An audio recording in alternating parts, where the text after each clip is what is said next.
Hi guys, welcome to the July PCC Diary. I'm Rory.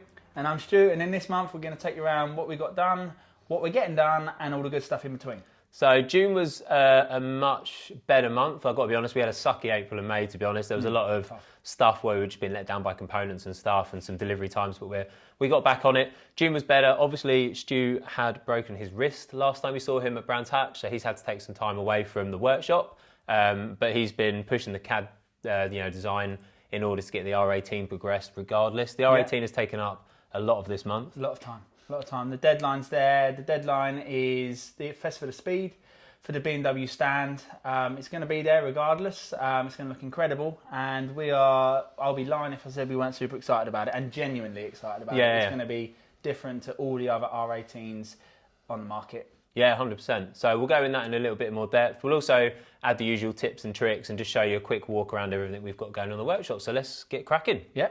I can pretend to... Oh, you've caught me putting a tool away. This is a good time to start our walk around.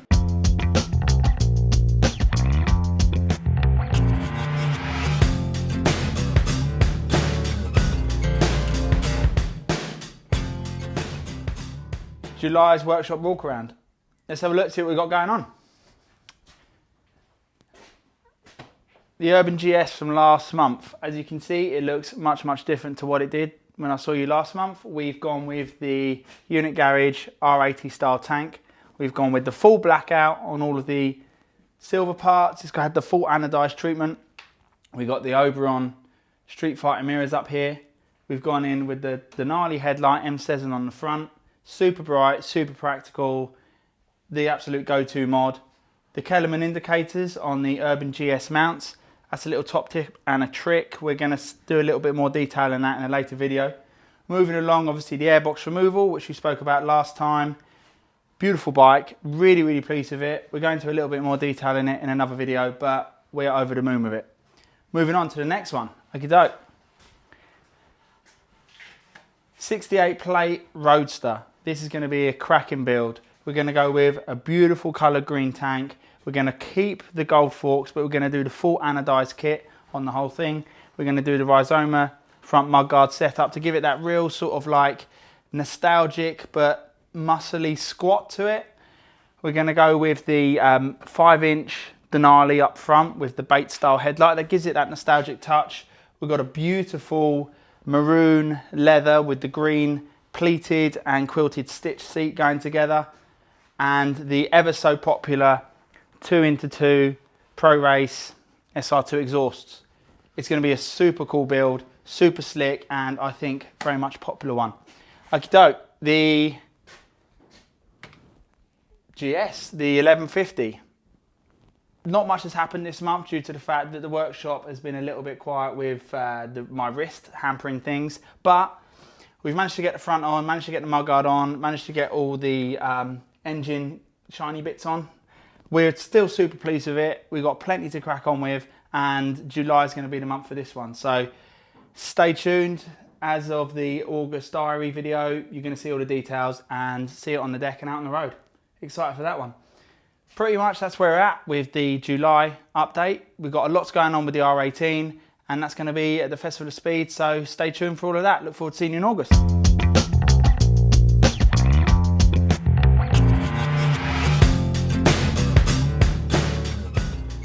The R18, the bad boy. Looks like the wheels will come off, but they're not going to be. So we had a bit of a twist around about 2 weeks ago or so, where Stu and I thought this isn't really as PCC as it could be. So we've decided to go from the sort of classic heritage look that we've seen a lot of builders come out with, and we've gone neo with it. So we're going to strip it black it out, and much the same as we previously were going to, strip it back, give it a really nice silhouette, but then we're going to bring modern touches into ours. So we've gone with a classic design on the tank, but an electric blue that's just going to pop. The guys at Valkyrie are doing that for us. They're extremely good at what they do.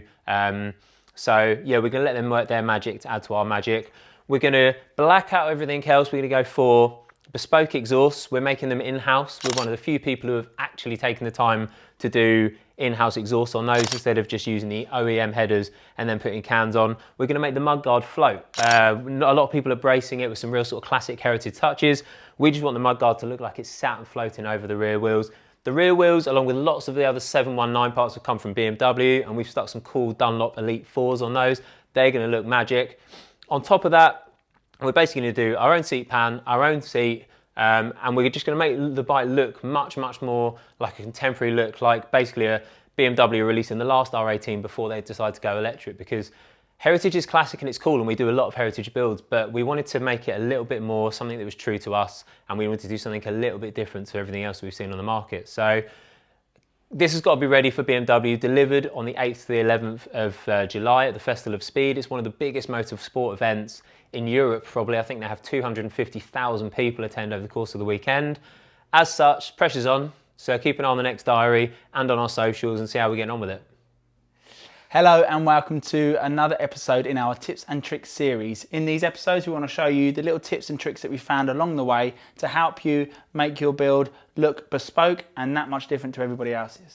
So in this one today we're going to be focusing on the front indicators. So as you can see here, the BMW front indicator mount is rather large and a little bit of a monstrosity. It is that big to enable the front indicator to be seen either side of the fork.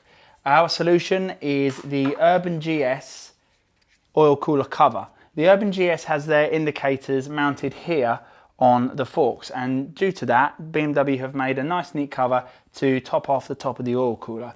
We saw an excellent opportunity there to fit indicators to that, a nice compact modification that really adds that bespoke touch to your motorbike.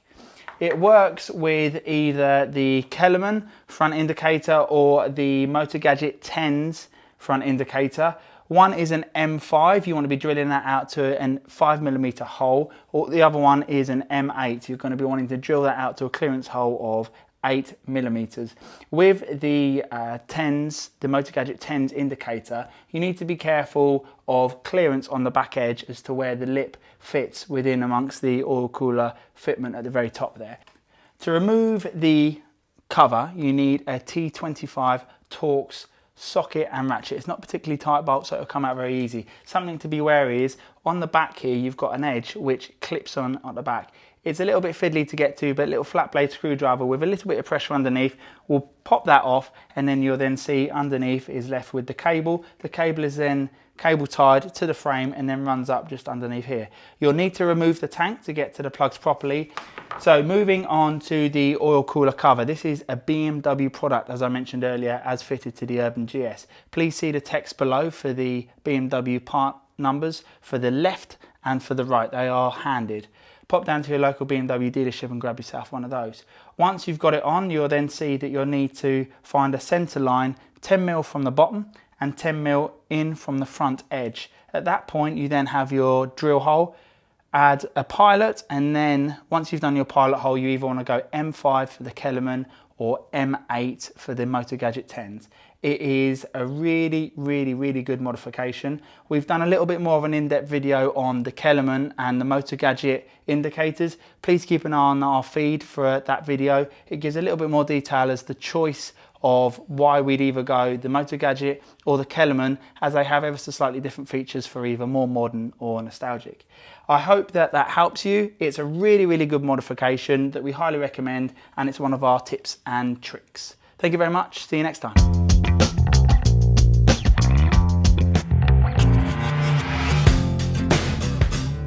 July update for the website. With Stu and his crook hand over the last few weeks, it has given me a little bit of time away, which has been really helpful. All of the 2021 listings are now up, so you can use the filter on the left hand side of the website, or each individual product will now say if it is or isn't part of a 2021 or 14 to 20 model specific fitment. So sort of go onto the website now in sort of faith, knowing that whichever model you've got, you'll be able to find the information there. If you don't, just ping us a message, ideally through email, anytime, we can give you a hand on that. On top of that, we've been loading some R18 parts. We've got some stage 2 kits on there from DNA, for example. We're going to be putting one of those onto our R18 build, but we've also got them up on the website. And additionally, on top of those two things, probably the biggest product that we've had on the website this month is the Unit Garage new Carly TPU waterproof luggage. So it's basically using the same racks and units that they've already got, but it is a waterproof black luggage bag that's going on there. So really cool product. Have a look on the website, type in Carly, K-H-A-L-I into the search, or use the filters to look for luggage. We think they're going to be flying off the shelves. Unit Garage I've always produced really cool, really well built, good looking products. This is kind of their next step towards making them so multifunction you can't really say no to them. They will fit so many of the different models. Again, use the filters or just ping us a message if you want to. Check it out, piercitycustom.com, and get in touch. So that was it. That was June. Going into July. Keep an eye out on the socials, keep an eye out on the website and everything for all the new parts that we've just mentioned, and also the parts for the R18 build and everything, because we go to the Festival of Speed in a matter of days now. Yeah, not too far away now. So as you can see, like Robbie said, we've been extremely busy. We're very proud of what we've achieved this month, and we'll carry the momentum into next month. So see you in August.